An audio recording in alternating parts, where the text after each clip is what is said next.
Welcome to Ideas Pod at Raisina 2024. It's great to have both of you here. With me, I have Dr. Tigran Yepremyan, who is Dean of Faculty of International Relations at Yerevan State University and is an associate professor there, has a PhD in World History and IR, which is a very interesting combination. And I also welcome Nino Shekriladzade, who works with the MFA in Georgia. So welcome to both of you. And if I could start with you, sir, we are in an interesting time right now. We're at Raisina, where a lot of conversation is around the changing global order. From your vantage point, how do you see this change? And what are you expecting out of this as sort of the post-World War II order is being contested, so to speak? Thank you very much. It's a pleasure to be here. First of all, we need to state that the world is in a transition. As in all times when new order is beginning to born, there are structural as well as ideological changes and institutional changes that will follow. How these changes happen? First, ideas come, then institutions, then a new system is formed.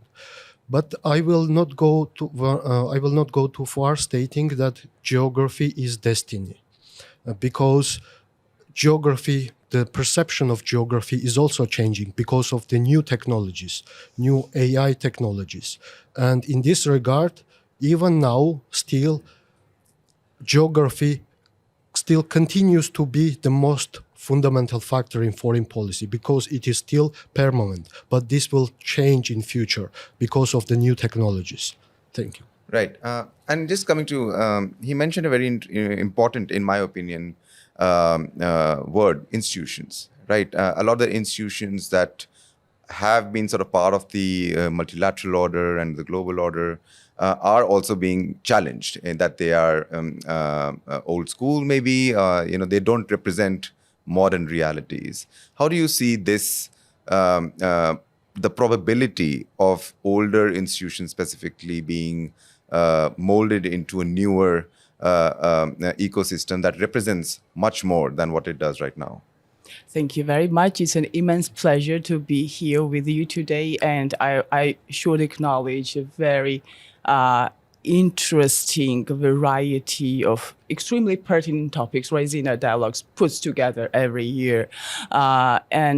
Yes, indeed, we live in a world today which is fraught by conflicts. And unfortunately, the very institution and the multilateral system is under immense pressure. And this happens because the rules, international rules-based order, we all agreed when we founded it, we should adhere to. It is being violated.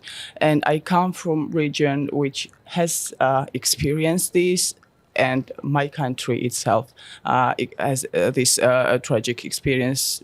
These days we mark second anniversary of the full-scale invasion by Russian Federation in Ukraine, and will continues to this date. And it was 15 years ago when Russia openly attempted to redraw borders in Europe by full-scale invasion of Georgia and consequent occupation of 20% of the territories, which continues to these dates. Institutions are there, rules are there, international law is there, and it's important to adhere to it because if there is no order, then we have...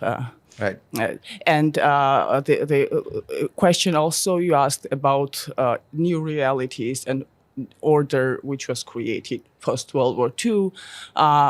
We are actively following are engaged in the reform processes. And first foremost, I would mention UN Security Council reform, which we all agree needs to be reformed.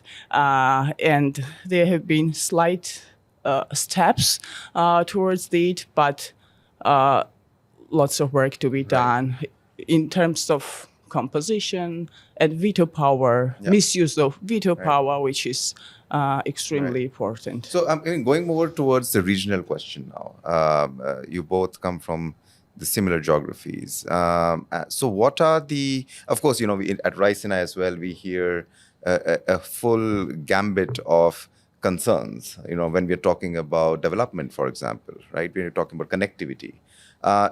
What are the challenges and opportunities in measure in the Caucasus right now? And how are they looking at the future of economic development, specifically when we are talking, or when at least we are hearing about a contestation between China and the US or China and Europe? Trade can become a significant part of that. So how do you see it from your region?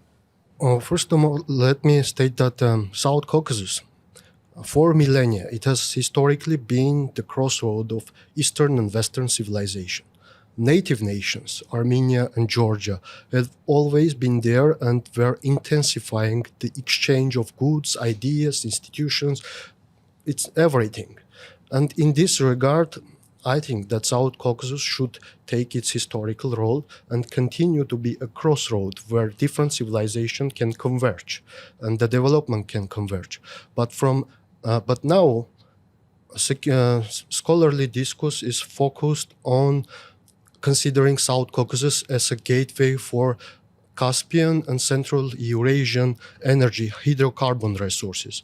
But I think this is not true, because South Caucasus' importance was even before the Industrial Revolution and oil age, and it will continue to be important also in the post-industrial world and after old oil age, because its significance is being a crossroad between Asia and Europe, between West and East, between North and South.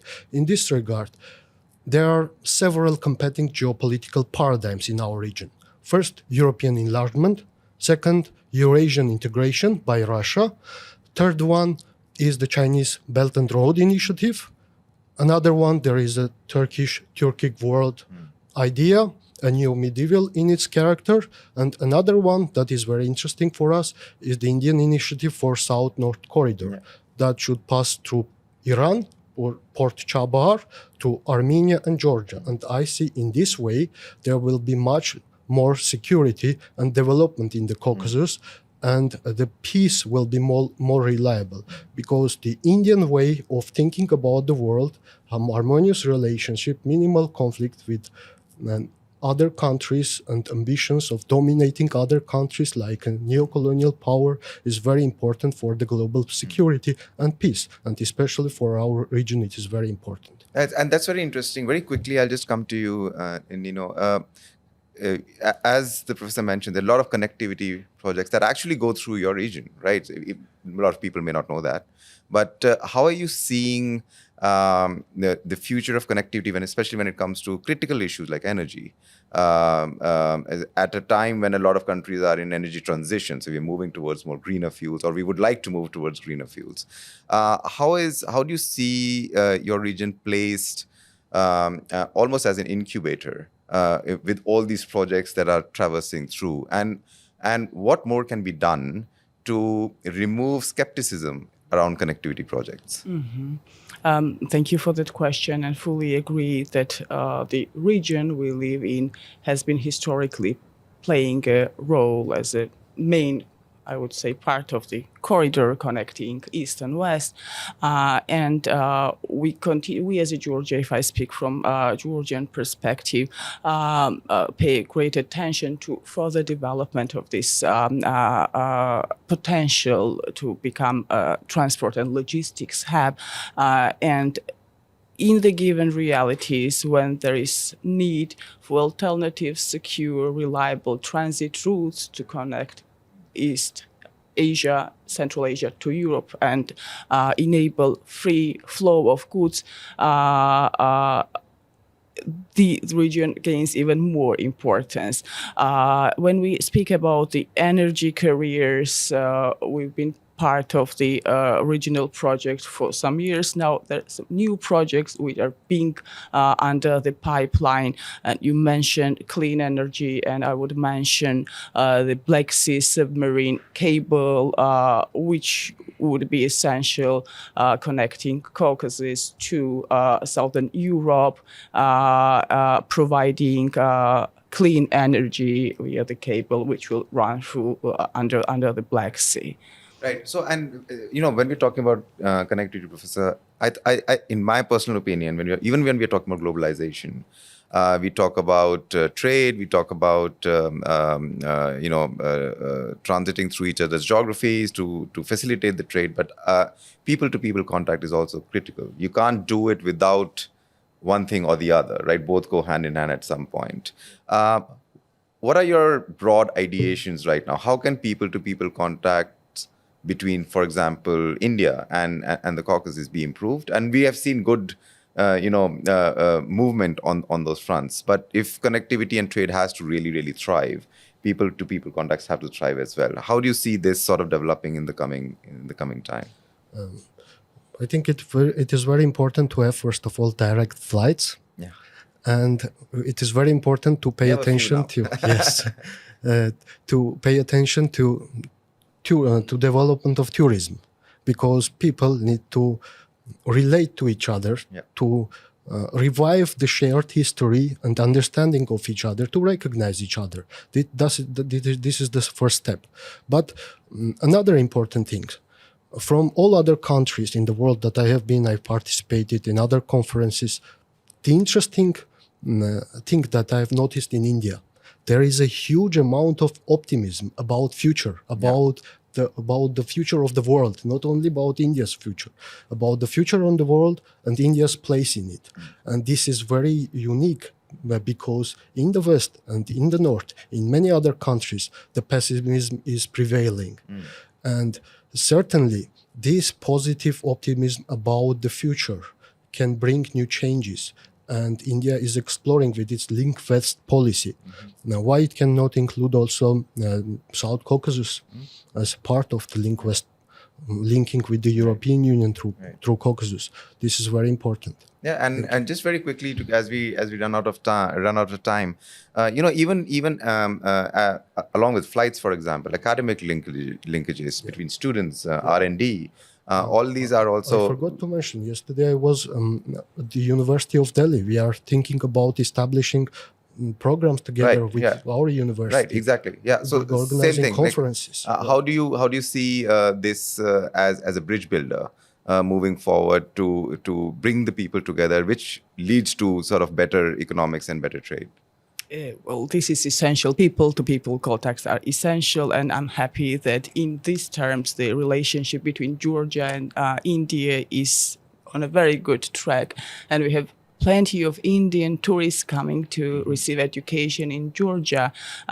Even when where I live in Tbilisi, which is close to the Medical State University, I encounter in my everyday life lots of people coming from India, and I'm very happy. And we will continue from our side to facilitate these links. Colleague also mentioned transportation links, and we have the direct flights between Tbilisi and Delhi, which is very important. And Georgia also positions itself as a touristic destination, and guests are always welcome. They are a gift of God, as we often say. From our side, we try to do as much as possible to further extend the links between the people. Right, and that's, as I said, that's very important. Without people-to-people ties, it becomes very, very difficult to sort of facilitate other things. We have run out of time, so thank you both so much for your time today, and I hope you have great deliberations at the Raisina Dialogue for the rest of the day. Thank you. Thank you very much. Thank you so It was a much. pleasure to Thank be you. with you. Thank you. Thanks a lot.